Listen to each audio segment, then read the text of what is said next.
Bonjour.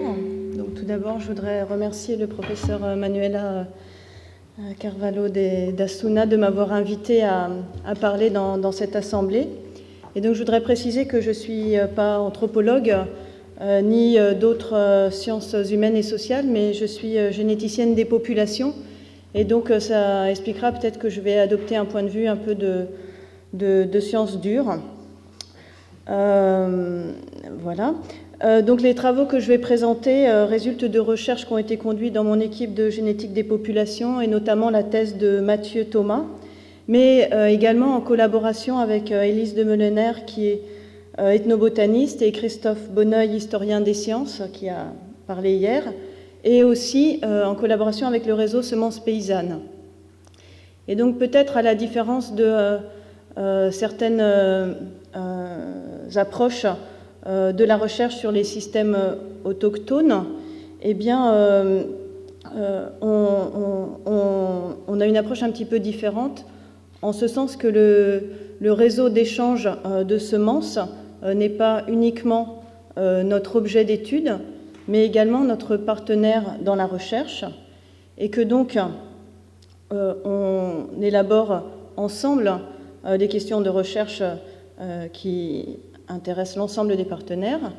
On discute ensemble de l'approche et des dispositifs expérimentaux à conduire et ensuite on discute aussi ensemble des résultats et on s'efforce de mettre à disposition des paysans les résultats de sorte qu'ils puissent les approprier et en faire un usage qui leur est propre. Alors, dans nos systèmes, je vais parler de ce qui se passe en France, et donc dans ce système d'agriculture industrielle, on peut se demander où se cachent les savoirs autochtones, et par la suite, je vais plutôt parler de savoirs paysans, parce que, évidemment, je ne me retrouve pas tellement dans ce terme. Et donc, où se cachent ces savoirs paysans dans notre système agricole industriel, qui se caractérise par les aspects suivants, donc, que je vous laisse lire et qui prennent un peu le contre-pied de tout ce qui a été décrit des pratiques paysannes de gestion des agroécosystèmes. Et donc, pour travailler sur ces savoirs paysans, eh bien, on se rend compte qu'on se retrouve tout de suite projeté au sein d'une controverse très forte qui existe sur la diversité génétique cultivée et que je vais présenter ici de façon un petit peu résumée. Donc on a un petit peu deux points de vue bien tranchés. Donc d'une part, le point de vue, on va dire, paysan, donc des savoirs paysans, qui dit que la biodiversité agricole résulte de centaines d'années de gestion et de sélection paysanne et que, au cours du XXe siècle, la sélection moderne a conduit à une érosion drastique de cette diversité cultivée, à la fois une réduction du nombre des espèces et une uniformisation génétique à l'intérieur et entre les variétés. Les paysans revendiquent donc d'avoir un rôle majeur à jouer dans la préservation de la biodiversité agricole. Et donc, pour cela, on l'a vu hier, il est nécessaire de modifier la réglementation en matière de semences pour permettre cette gestion paysanne. De l'autre côté, les opposants défendent que la sélection moderne maintient, voire augmente la diversité cultivée. Et ils citent pour cela le nombre de variétés inscrites au catalogue qui est croissant. Ils disent que la sélection végétale et la conservation sont des métiers de spécialistes qui ne sont pas à la portée des paysans et donc il ne faut rien changer à la réglementation qui a permis et permet le progrès génétique et la rémunération de la recherche ainsi que la conservation de la diversité génétique cultivée. Alors, on a pensé qu'il nous fallait aussi aborder, si on voulait travailler sur les savoirs paysans, il nous fallait aussi travailler sur cette question et sinon résoudre, avancer dans cette controverse Et donc on a déjà voulu apporter une contribution à la question de la tendance, de l'évolution, de la tendance de la diversité génétique cultivée en France dans le contexte de la sélection moderne. Et donc cette controverse, il faut savoir qu'elle existe non seulement entre les acteurs, mais aussi au sein de la communauté scientifique qui ne se met pas d'accord sur le fait qu'il y aurait réduction ou augmentation, voire ou bien maintien. Et donc pourquoi est-ce qu'on n'arrive pas à avoir un accord? C'est que d'une part, les méthodes ne sont pas les mêmes, la période considérée n'est pas la même. Certains ici travaillent uniquement à partir de l'existence du catalogue. Le compartiment de diversité abordé n'est pas le même, puisque certains s'intéressent à la diversité inscrite au catalogue, ou bien conservée dans les banques de graines, ou bien cultivée. Et également, il n'existe pas vraiment d'indicateurs intégratifs qui permettent de prendre en compte une vision assez globale. Donc, mais en général, c'est simplement le nombre de variétés soit inscrites, soit cultivées, qui est pris comme indicateur. Donc nous avons développé, donc avec Christophe Bonneuil et la Fondation pour la recherche sur la biodiversité, tout d'abord un indicateur beaucoup plus intégratif qui prend en compte à la fois la distribution des variétés dans l'espace agricole, donc les surfaces que chacune occupe, les différences génétiques qui existent entre ces variétés, mais aussi la diversité génétique au sein de ces variétés, plus ou moins importantes selon que ce sont des variétés de pays ou bien des lignées pures. Et donc, nous avons également fait un travail très long de recueil de données sur les variétés cultivées dans les différents départements français au cours du XXe siècle. Et vous avez ici une représentation de 3 indicateurs, donc le nombre de variétés cultivées au cours du XXe siècle, notre indicateur intégratif, et puis également la diversité génétique de nez, qui est un indicateur aussi classiquement utilisé. Et tout cela à l'échelle des paysages agricoles français. Et donc, qu'est-ce que l'on constate? D'une part, dans la première moitié du XXe siècle, on voit que si les 2 premiers indicateurs montrent un maintien, voire une augmentation ici, ils indiquent également un goulot d'étranglement ici dans les années 60, mais que de toute façon, avec l'indicateur intégratif, on a une diminution drastique durant cette période-là. Et cette diminution correspond à l'homogénéisation intravariétale, le remplacement des variétés population par les lignées pures. Et puis, dans la deuxième moitié, on voit que là, il y a encore plus contradiction entre le message donné par les différents indicateurs, puisqu'ici, le nombre de variétés augmente de façon quasi exponentielle, la diversité de nez est maintenue ou un petit peu diminuée, et puis la diversité de l'indicateur intégratif est très diminuée par rapport aux années 50. Donc on a là quelque chose qui traduit à la fois l'augmentation de la similarité, de la ressemblance génétique entre les variétés importantes dans le paysage, et également l'homogénéisation à l'échelle du pays entre les différents départements, donc des départements qui vont cultiver de plus en plus les mêmes variétés. Et donc on voit l'importance qu'il y a à choisir un indicateur intégratif, ou du moins à prendre en compte différents indicateurs. Et donc cette diminution de la diversité nous interpelle par rapport à la vulnérabilité des cultures, et notamment face au changement climatique. Donc maintenant, si je reviens dans cette controverse, nous allons aborder plus la question des savoirs locaux et donc du rôle possible des paysans dans la conservation de la diversité génétique cultivée. Alors pour cela, je vais rappeler un petit peu sur quoi s'appuient les 2 positions. Donc les paysans s'appuient sur le traité international pour les ressources phytogénétiques pour l'alimentation et l'agriculture, qui reconnaît le rôle des paysans dans la conservation de la diversité cultivée et encourage à à soutenir les efforts des agriculteurs et communautés locales pour gérer et conserver à la ferme.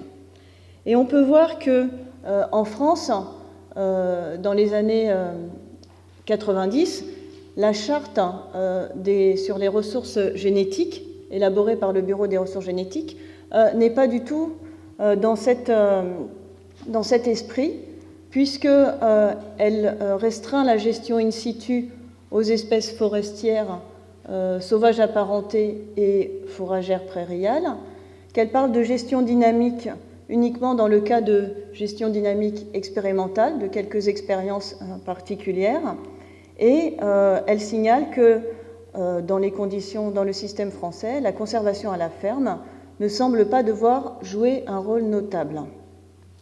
Également, elle considère la conservation à la ferme comme un mode de conservation statique, puisqu'elle s'inquiète du fait qu'il n'y aurait pas de garantie quant à l'identité et la stabilité génétique de ressources qui seraient ainsi maintenues à la ferme. Donc cette charte a été maintenant réactualisée, mais on peut quand même voir que c'est assez récent. Et donc cette charte était bien cohérente avec le système top-down, donc décrit par Christophe Bonneuil hier, de l'innovation variétale, où les agriculteurs sont cantonnés au rôle d'usagers des semences. Et donc ça, on peut le représenter de façon schématique comme cela. On a donc où l'on représente les compartiments dans lesquels on va voir les semences. On a tous les champs des agriculteurs, donc des surfaces énormes pour le blé en France, qui sont uniquement alloués à la production et qui ne contribuent pas à l'évolution, à la dynamique de l'espèce.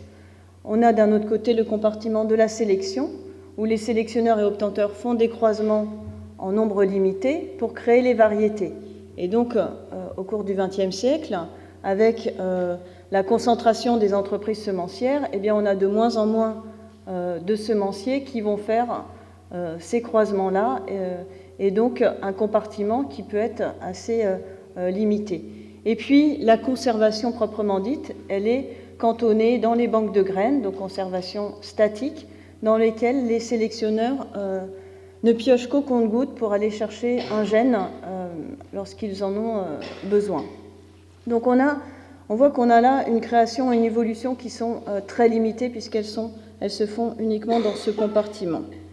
Et donc, de nouveau, ça nous pose la question de l'uniformité génétique des cultures et de leur vulnérabilité face aux bioagresseurs et aux facteurs environnementaux.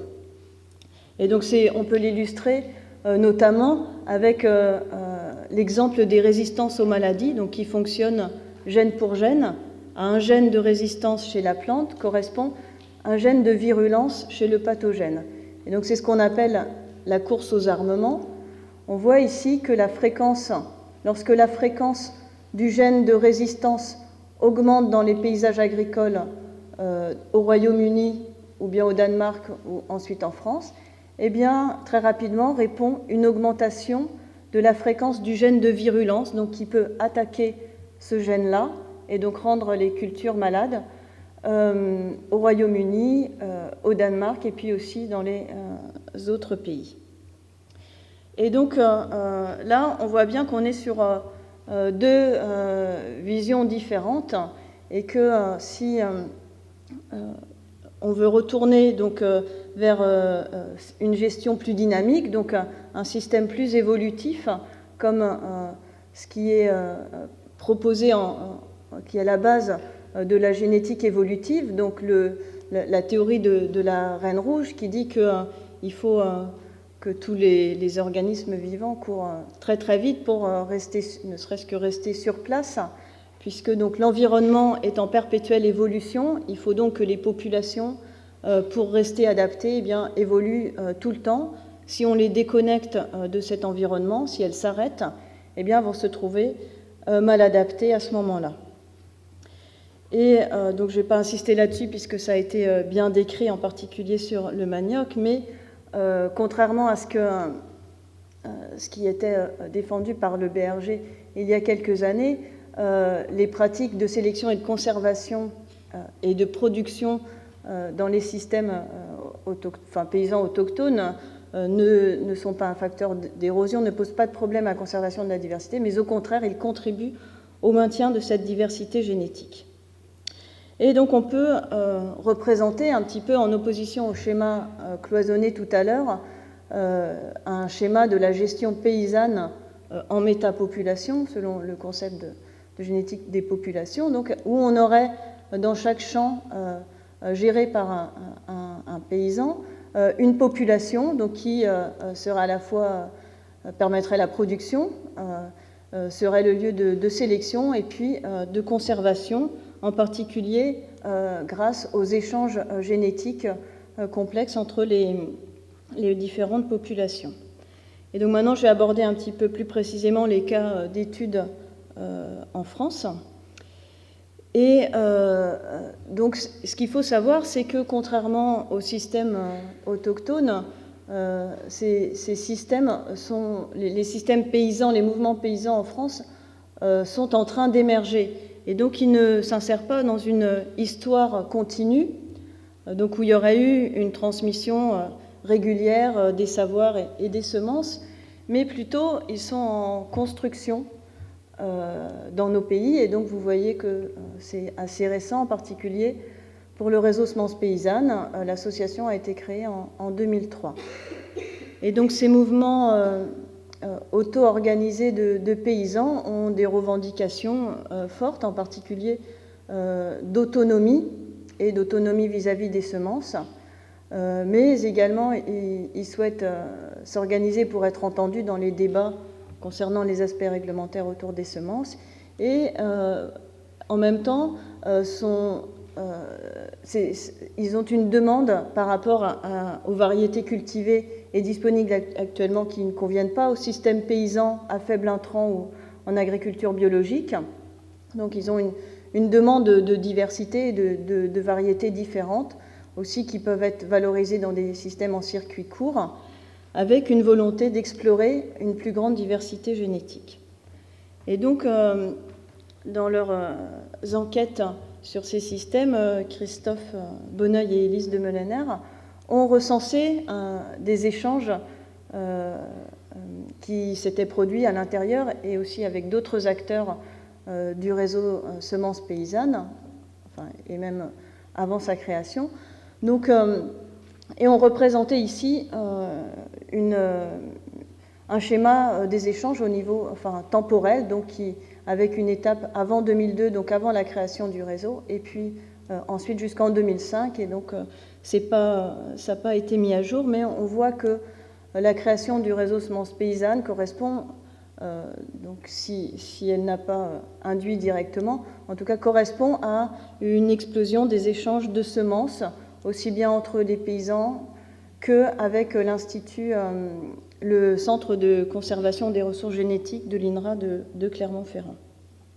Donc les activités qui sont pratiquées par les paysans dans le réseau s'organisent autour de la conservation, donc une vision quand même assez conservatrice, on va dire, de mettre en collection des variétés, parfois jusqu'à plusieurs centaines de variétés qui étaient conservées dans les banques de graines, donc de les remettre en culture, en exposition dans les champs, mais aussi beaucoup des activités de gestion-sélection. C'est difficile de séparer les deux, mais avec l'évaluation de variétés anciennes, travail sur l'adaptation locale des variétés à la ferme, sélection au sein des variétés, création de mélanges, diffusion, échange, création de populations par croisement.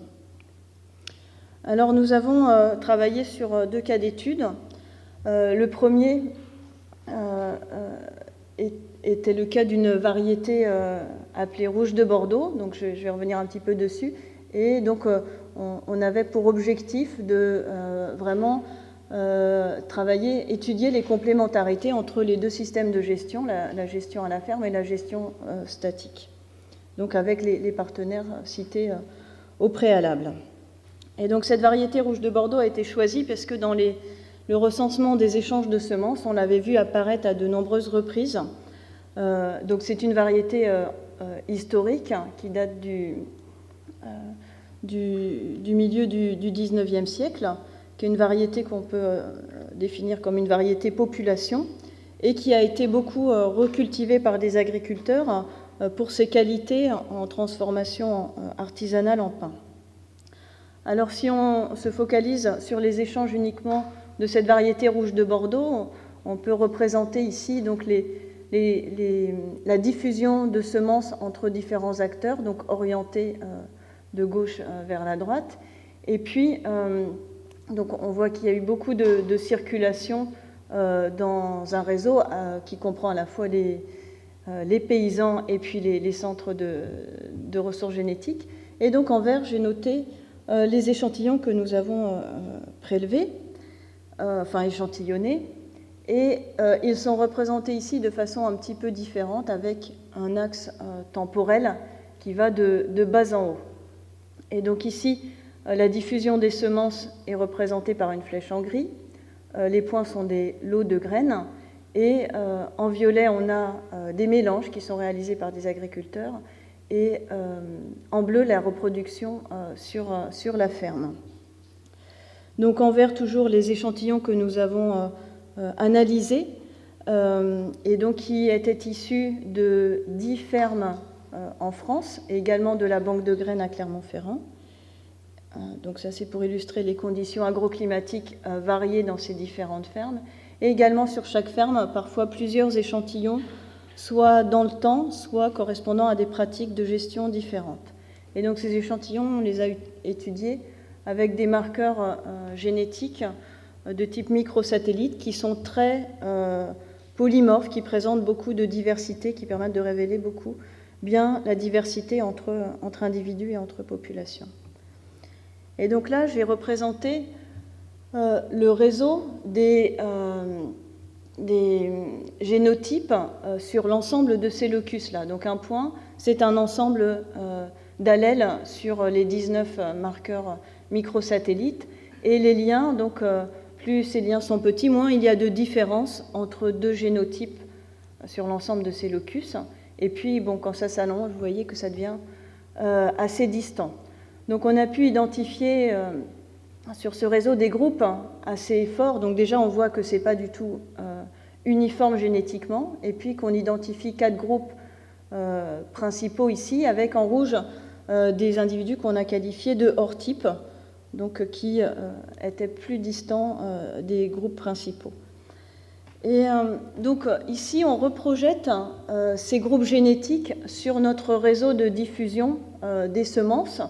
Et on voit que le groupe bleu précédent, donc ici, un petit peu plus restreint en diversité, est le groupe majoritaire, enfin le groupe unique que l'on trouve dans cette partie du réseau d'échange des semences. Et à contrario, dans cette partie-là, on voit que on a les différents génotypes, donc même le bleu en fréquence plus faible, et les autres qui apparaissent. Donc on a une correspondance entre la diffusion des semences et la structure génétique de ces populations-là. Après, on peut noter également la nature composite de ces populations ici. Alors maintenant, je vais en dire peut-être un peu plus sur les réseaux d'échange de semences. Donc ici, on a un groupe de populations qui est relié à l'échantillon que l'on trouve dans la banque de graines de Clermont-Ferrand. Et donc cet ensemble de populations sont dérivées d'une collection d'un sélectionneur, Villemorin, et donc qui a diffusé à la fois chez des agriculteurs et puis qui se retrouve dans la collection. Et l'on voit ici que l'échantillon de la collection, donc là c'est la taille du rond qui en témoigne, présente une diversité génétique très réduite et donc uniquement ce groupe génétique bleu. Et puis l'autre partie du réseau, ce sont des échantillons cultivés à la ferme, sur lesquels on n'a pas pu remonter établir de lien avec l'échantillon de la collection venant de Villemorin. Donc on peut imaginer qu'ils ont peut-être été constamment cultivés à la ferme. Et leur structure similaire, composite, nous fait penser qu'ils auraient bien une origine commune, cultivée de façon continue. Donc pour résumer les conclusions sur cette étude, on a vu qu'on avait un effet important de la circulation des semences sur la structure génétique des populations végétales, qu'un même nom de variétés couvrait une structure génétique complexe, notamment avec 4 groupes assez distincts, 4 groupes génétiques. Et puis on a vu aussi, de façon moins détaillée, que l'hétérogénéité au sein de ces populations différait entre les différents acteurs, entre les différentes populations, que certaines populations étaient caractérisées par une faible variabilité génétique. Donc c'est le cas de l'accession qui vient de la collection, et donc ça c'est lié, on l'a discuté hier, aux pratiques de régénération qui se font avec des autofécondations sur un nombre limité de plantes. Mais aussi on a des populations de variabilité limitée chez certains agriculteurs qui ont un souci de conservation à l'identique de ces ressources. Et alors que d'un autre côté, on a des populations beaucoup plus variables qui sont maintenues dans les autres fermes et souvent gérées, associées à une vision ouverte et évolutive des variétés. Et donc là, on peut quand même répondre déjà par la positive à notre première question. Il y a bien un enjeu à prendre en compte des acteurs paysans et la gestion à la ferme pour prendre en compte une plus grande diversité maintenue. Et on voit que ces deux systèmes sont bien très complémentaires dans la diversité qu'ils conservent. Je ne sais pas combien de temps il me reste. 5 minutes ? Donc j'ai le temps d'aborder l'autre cas que nous avons étudié, qui cette fois est une variété paysanne créée récemment par un agriculteur, créée par le mélange de 4 variétés de pays qui avaient été demandées à la collection de ressources génétiques.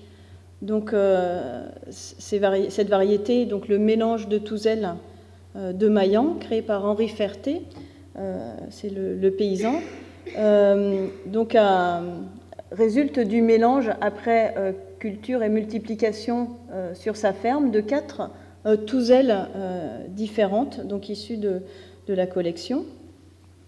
Pardon, je vais dans le mauvais sens.